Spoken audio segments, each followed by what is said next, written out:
عليكم ورحمة الله وبركاته. معكم محمد رشيد. طبعا اليوم يا شباب راح نعلمكم كيف تعمل المنظور الأول مثل هيك، أو منظور الشخص الثاني، أو منظور الشخص الثالث مثل هيك أو هيك. وبسم الله ويلا نبدأ فيديونا. خلينا نخلو نمشي المكان كويس.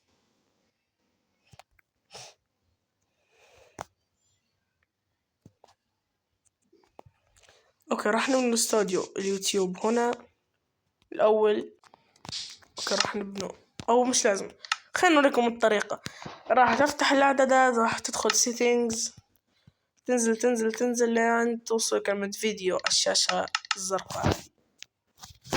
تنزل تضغط على هذه هيك، تعمل هيك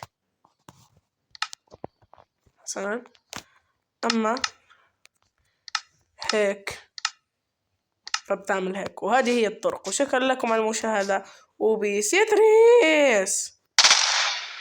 راح أطخ عليك السلاح إذا ما اشتركت.